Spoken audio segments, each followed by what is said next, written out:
చేసారు, ఇది మా ఓటమే కాదు నేను అంటలేను కదా, నేను ఆ మాట ఏమి అంటలేను కదా. ఒకసారి అడుగుదాం, మామిడి గిరిధర్ గారు కూడా జాయిన్ అయ్యారు. గిరిధర్ గారు నమస్తే భరత్ జీ, నమస్తే మీకు, కో ప్యానలిస్ట్ కి, మీ ప్రేక్షకులందరికీ నమస్కారాలండి. నమస్కారం. ఏం కనిపిస్తోంది రీజన్ ఇంత ట్రెమెండస్ విక్టరీ? అంటే దీంట్లో ఆఫ్ కోర్స్ మనకు కర్నూలు చావుడికి చాలా కారణాలు ఉంటాయి కదా.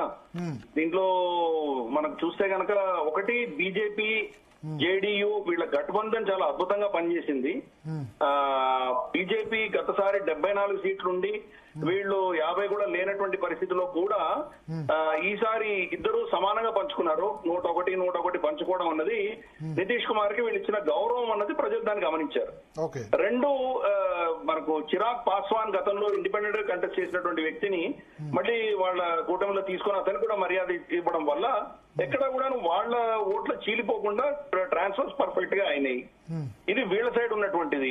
తర్వాత ఆయన చేసినటువంటి ప్రొహిబిషన్ కానీ ఇటువంటివన్నీ ఏవైతే ఉన్నాయో అక్కడ ఉన్నటువంటి మహిళలకు బాగా నచ్చింది. అది మహిళలు చాలా పెద్ద మోతాదున వాళ్ళు ఓటింగ్ వేశారు. వాళ్ళ పర్సంటేజ్ ఆఫ్ ఓటింగ్ పురుషుల కంటే ఎక్కువ ఉన్నది అక్కడ. తర్వాత మనం చూస్తే కనుక లాలూ ప్రసాద్ యాదవ్ లో ఆయన పాలించినప్పుడు ఉన్నటువంటి అరాచకాన్ని వీళ్ళు చాలా ముందుకు తీసుకెళ్ళగలిగారు. 20 సంవత్సరాల తర్వాత కూడా ఇంకా దాన్ని గుర్తు చేసుకుంటున్నారు. ఇప్పుడు కొత్త జనరేషన్, కొత్త వాళ్ళు వచ్చారు కదా. తేజస్వి యాదవ్ కొత్త వాళ్ళ కనెక్ట్ కాలేదా? Just 35 years old. కనెక్ట్ అవ్వలేదనే కదా అర్థం. ఆయన కూడా చాలా ప్రయత్నం చేశాడు. వాళ్ళ తండ్రిని వాళ్ళ తల్లి గాని ఫోటో పెట్టకుండా క్యాంపెయిన్ చేశాడు. అయినా గానీ కూడా ప్రజలు దాన్ని యాక్సెప్ట్ చేయలేదు. ఇంకా ఇప్పుడు కూడా లాస్ట్ టైం యాక్సెప్ట్ చేశారు. లాస్ట్ టైం ఆర్జేడీ 73 సీట్లు వచ్చాయి. ఎందుకు ఈసారి యాక్సెప్ట్ చేయలేదంటారు? చాలా దగ్గర లాస్ట్ టైం వచ్చిన 70 సీట్లు కూడా కరోనా అప్పుడు జరిగినాయి. అవన్నీ కరోనా అప్పుడు ప్రజలకి ఆబ్వియస్ గా చాలా ప్రభుత్వం మీద వ్యతిరేకత ఉండింది కాబట్టి వాళ్ళు దాంట్లో ఆ ఫ్యాక్టర్ మనం దాన్ని పరిగణలో తీసుకోవాలి. ఈసారి కరోనా లేదు, ఏమీ లేదు. ప్లస్ పైపెచ్చు వీళ్ళ నెగిటివ్ క్యాంపెయిన్ చూశారు. అందుకనే నేను చెప్పాను కదా, ఒకటి వీళ్ళ పాజిటివ్ అప్రోచ్ అయితే, రెండవది ఈ మహాగఠబంధన్ ని నెగిటివ్ అప్రోచ్ కూడా. మీరు ప్రజలకు ఏం చేస్తారన్న దాంట్లో వీళ్ళు కంప్లీట్ గా విఫలమయ్యారు. వాళ్ళు నెగిటివ్ క్యాంపెయిన్ లోనే వెళ్ళారు. నెగిటివ్ క్యాంపెయిన్ ప్రజలకు నచ్చలేదు. మీరు ఈ ఓట్ చోరీలు ఇవన్నీ కూడాను అనవసరమైనటువంటి విషయాలు తీసుకువెళ్ళి అక్కడ గ్రౌండ్ లెవెల్లో దాన్ని ఎవరు పట్టించుకోవట్లేదు. వాళ్ళ ఓట్లన్నీ వాళ్ళకు ఉన్నాయి, ఎక్కడ ఎవరిది పోలేదు. ఏదో ఒక కేసులో ఏదో అవకతవకం జరిగింది అని చెప్పేసి అది కూడా మనం తర్వాత ఒక 24 గంటలు అవన్నీ కూడా ఫ్లాప్ కింద చూపించాం మనము. సో దాంతో ఇవన్నీ కూడా ఏంటంటే కనుక వాళ్ళు ఎక్స్పోజ్ అయిపోయారు. అసలైన సమస్యలు వాళ్ళు పరిష్కారం ఇవ్వలేకపోయారు.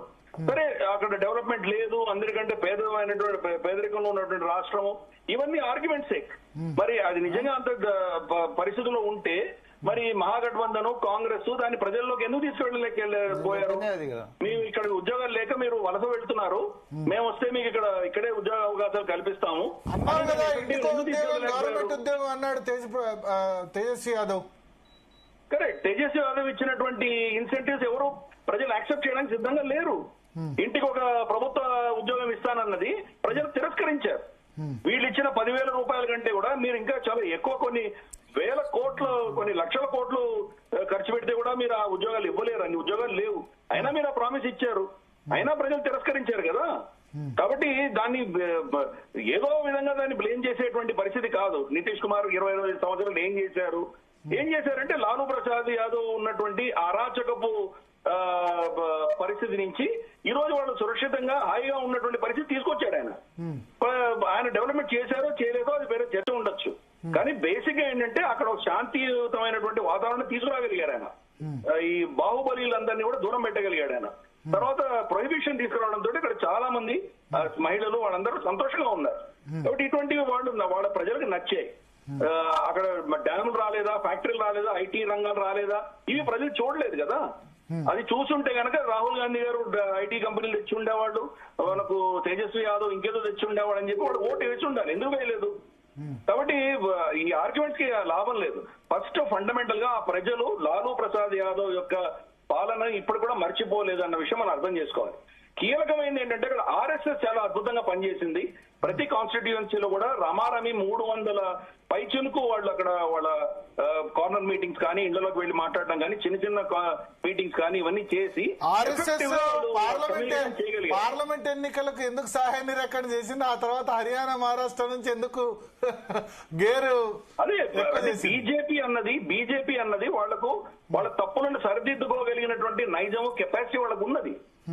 అది కాంగ్రెస్ లో లేదు. అది ఇన్ని తప్పులు చేసినా వాళ్ళు ఇంకా మర్చిపోతున్నారు. హర్యానా అసలు బీజేపీ గెలిచేటువంటి పరిస్థితే లేదు. అయినా జేపీ నడ్డా ఇచ్చిన స్టేట్మెంట్ ఆర్ఎస్ఎస్ కి ఎటువంటి సంబంధం లేదు అన్నటువంటి స్టేట్మెంట్ 2024లో వాళ్ళు కొంత ఇబ్బందికరమైన పరిస్థితి ఉన్నా కానీ కూడా ఇమ్మీడియట్ గా కరెక్ట్ చేసుకున్నారు. మళ్ళీ ఆర్ఎస్ఎస్ బరిలో దిగి హర్యానాలో వాళ్ళు ఇంటింటికి వెళ్లి క్యాంపెయిన్ చేయడం అన్నది కాంగ్రెస్ కమ్ము తినింది అక్కడ. ఇన్ఫాక్ట్ కాంగ్రెస్ మినిస్ట్రీలు ఎవరెవరికి ఇచ్చుకోవాలి అని చెప్పి దాంట్లో వాళ్ళు ఒకరొకరు చుట్టూ పీక్కుంటున్న పరిస్థితిలో సడన్ గా బీజేపీ గెలిచింది అక్కడ. మహారాష్ట్రలో అదే పరిస్థితి, ఢిల్లీలో అదే పరిస్థితి. కాబట్టి ఈ రోజు ఆర్ఎస్ఎస్ చాలా సైలెంట్ గా గ్రౌండ్ లెవెల్లో వాళ్ళ కేడర్ అందరూ వెళ్లి అక్కడ ప్రజలతో మమైక్యమై అక్కడ ఉన్నటువంటి సమస్యలకు వాళ్లకు మెసేజింగ్ కరెక్ట్ గా ఇచ్చారు కాబట్టి వాళ్ళు గెలిచారు. మీరు సోషల్ మీడియాలో మీరు టీవీల ముందర పవర్ పాయింట్ ప్రెజెంటేషన్లు ఇవి ఇచ్చేసి మాకు చాలా అక్కడ పాపులారిటీ ఉంది అనుకోవడంలో మీరు నష్టపోయారు కదా. ఈ విషయం అర్థం చేసుకోవాలి. కాబట్టి అక్కడ ప్రజల దగ్గరికి ఎవరు దగ్గరగా వెళ్లి వాళ్ళతో పనిచేస్తారో వాళ్లకు గుణం కనిపిస్తుంది. ఇది ఈ ఎన్నికల్లో మనకు స్పష్టంగా కనిపించింది. మనకు ఫస్ట్ పాజిటివ్ ఇమేజ్ లో ఉన్నటువంటి ప్రభుత్వాలకు ప్రజలు మళ్లీ వాళ్ళకు సత్తా ఇచ్చేటువంటి పరిస్థితి చూస్తున్నాము. నిజంగా యాంటీ ఇన్కంబెన్సీ కంటే కూడా ప్రో ఇన్కంబెన్సీలు ఎక్కువ చూస్తున్నాము. ఇన్ఫాక్ట్ మనకు ఈవెన్ కేసీఆర్ గారు కూడా ఇక్కడ 2 సార్లు గెలవడము, అలాగే మనకు నవీన్ పట్నాయక్ ఎన్నిసార్లు గెలవడము. సో నార్మల్ గా ఉన్నటువంటి ప్రభుత్వాలకి యాంటీ ఇన్కంబెన్సీ చాలా కష్టము. అటువంటిది నితీష్ కుమార్ 20 సంవత్సరాలు ఆయన కంటిన్యూస్ గా ఉండడం అన్నది చాలా పెద్ద విషయం. అది దాని ప్రజలు దాన్ని స్వీకరించారు కాబట్టి దాన్ని మనం యాక్సెప్ట్ చేయాలి.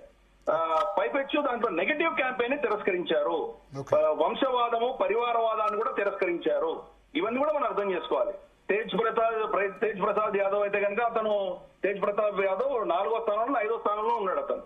సో పరివారాన్ని తిరస్కరించారు. ఇతను కూడా ఆల్మోస్ట్ ఓడిపోతూ కన్నులొట్టబోయి గెలిచినటువంటి పరిస్థితి తేజస్వి యాదవ్ది కూడా. కాబట్టి అక్కడ పరివారవాదాన్ని తిరస్కరిస్తున్నటువంటి పరిస్థితి మనం అర్థం చేసుకోవాలి. కాబట్టి వాళ్ళు క్రమేపీ దాని పాజిటివ్ అంశంలో ప్రజలకు ఏం చేస్తామన్నది మీ విజన్ మీ యొక్క పాలసీలు ముందు పెట్టి దాన్ని వాళ్ళకి ప్రజలు కన్విన్స్ చేయవలసింది పోయి కంప్లీట్ గా ఓన్లీ నెగటివ్ క్యాంపెయిన్ చేస్తే కానీ ప్రజలు దాన్ని తిరస్కరిస్తారు. సో ఇవన్నీ కూడా దీనిలో అంశాలు ఉన్నాయి. అందుకని చెప్తున్నాను ఎన్నో మల్టిపుల్ యాంగిల్స్ దీన్ని చూడాలి. అన్నిటికంటే కీలకమైనది ఏంటంటే ప్రశాంత్ కిషోర్ లాంటి వాళ్ళు మాకే ఫార్ములాలన్నీ తెలుసు, మేమే రాష్ట్రాల్ని కేంద్ర ప్రభుత్వాన్ని మేమే నిలబెట్టాం అనుకున్నటువంటి సోకాల్డ్ గ్రేట్ స్కాలర్స్ సిఫాలజిస్ట్ అందరూ కూడా అతి దారుణంగా ఓడిపోవడం మనం చూసాం. నిజంగా ప్రజలు ఏం అర్థం చేసుకోవాలి, ఏం కావాలనేది వీళ్ళకి ఎవరికి తెలియదు. వీళ్ళందరూ కూడాను వాట్సాప్ జాకీలు, వీళ్ళు స్టూడియోలో ఉన్నటువంటి యాక్టివిస్టులే. వీళ్ళందరూ కూడా గ్రౌండ్ లెవెల్లో వెళ్లి పనిచేసినటువంటి వ్యక్తులకు గుణం చూపిస్తుంది. ఈ విషయమే మనకి ఇక్కడ బయ్యార్లో చూసాం. మనము మొత్తం మనకు బీజేపీ కేడర్ కావచ్చు, మనకు జేడీయూ కేడర్ కావచ్చు, ఆర్ఎస్ఎస్ కావచ్చు, గ్రౌండ్ లెవెల్లో వాళ్ళు పనిచేశారు కాబట్టి దాని యొక్క రిజల్ట్ మనం ఈరోజు చూస్తున్నాము. కాబట్టి కాంగ్రెస్ కేడర్ గాని మనకు తేజస్వి యాదవ్ కేడర్ గాని ఏముంది అక్కడ, తేజస్వి యాదవ్ రోజుకి 10 హెలికాప్టర్లు తిరిగినటువంటి ఉదంతం కూడా అందరూ చూశారు. కాబట్టి వీళ్ళు వస్తే కనుక ఎంత దేశ రాష్ట్రాన్ని లూట్ చేస్తారో అన్న భయం వాళ్ళలో పట్టుకుంది. నితీష్ కుమార్ అటువంటి మనకు డాంబికాలు అతను లూట్ చేసినటువంటి కరప్షన్ ఉన్నటువంటి వ్యక్తి కానే కాదు. కాబట్టి ఇవన్నీ కూడాను మనం చూడాలి. మల్టిపుల్ యాంగిల్స్ ప్రజలు ఈ రోజు చాలా జాగరూకతతో వాళ్ళు ప్రవర్తిస్తున్నారు. మీరేదో ఓట్ చోరీ అని చెప్పి వాళ్ళని మోసపెట్టేటువంటి ప్రయత్నం చేస్తే కానీ వాళ్ళు దాన్ని యాక్సెప్ట్ చేయడానికి సిద్ధంగా లేరు. ఈ ఓట్ చోరీ అనేది ఇప్పుడు బీహార్ ఎన్నికలు అయిపోగానే మర్చిపోతారు మళ్ళీ. మనం చూసాం గతంలో ప్రతి అంశం కూడా తీసుకోవడము, దాన్ని కొంతకాలంగానే దాన్ని మూసేయడం, ఇటువంటివన్నీ చూస్తున్నాం మనం. పెగాసిస్ వచ్చింది, పెగాసిస్ మీద పెద్ద గొగ్గోలు పెట్టారు. ఈ రోజు దాని గురించి మాట్లాడట్లేదు. చౌకీదార్ చౌర్ హే అని చెప్పి రఫేల్ గురించి అరిచారు, అప్పుడు దాని గురించి ఎవరు మాట్లాడట్లేదు. అలాగే బీసీలకు అన్యాయం జరిగిపోయింది అని చెప్పి 2024 ఎన్నికల ముందర చాలా గొగ్గోలు పెట్టారు. ఈ రోజు దాని గురించి ఎవరు మాట్లాడట్లేదు. ఇవన్నీ ఏంటంటే టూల్ కిట్ ప్రకారం ఒక 2 నెలలు 3 నెలలు నడిపిస్తారు, వదిలేసి కొత్త అంశం ఏదో టేక్ ఓవర్ చేస్తారు. ఇది అలా రాజకీయాలు నడవవు కదా.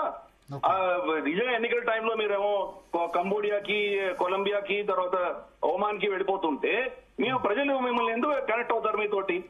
కనెక్ట్ అవ్వకుండా ఓన్లీ మీడియా రాజకీయంతో నడిపించేటువంటి వాళ్ళు గెలవలేరు.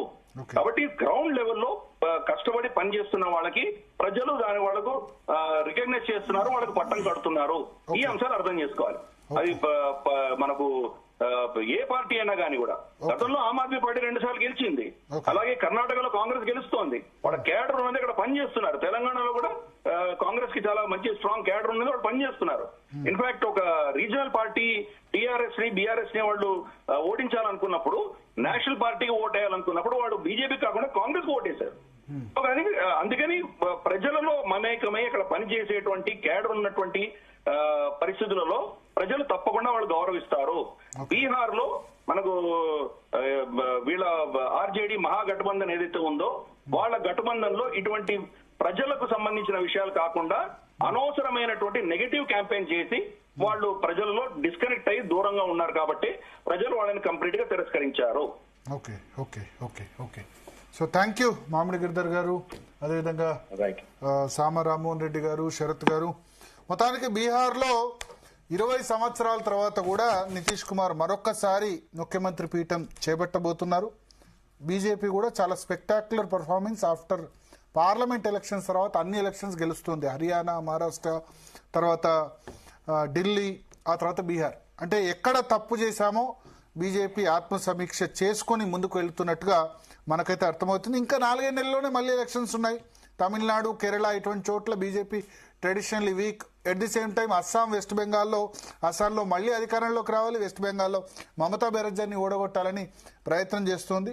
సో ఎక్కడి వరకు వెళ్తుంది అన్నది అయితే చూద్దాం. బట్ బీహార్ ఎలక్షన్ అయితే బీజేపీకి మోదాన్ని ఇస్తే కాంగ్రెస్ పార్టీకి మాత్రం కేదార్ని ఇచ్చింది. కాంగ్రెస్ పార్టీ తన ఇష్యూస్ను ఎటువంటి ఇష్యూస్ తీసుకురావాలి అన్న దాని విషయంలో మాత్రం ఖచ్చితంగా జాగ్రత్త పడాల్సిన అవసరం, ఎస్పెషల్లీ రాహుల్ గాంధీకి అయితే ఖచ్చితంగా మనకు ఈ ఎన్నికల ద్వారా తేటతెల్లమైంది. ఇది ఇవాళ DNA. Stay tune to Zee Telugu news.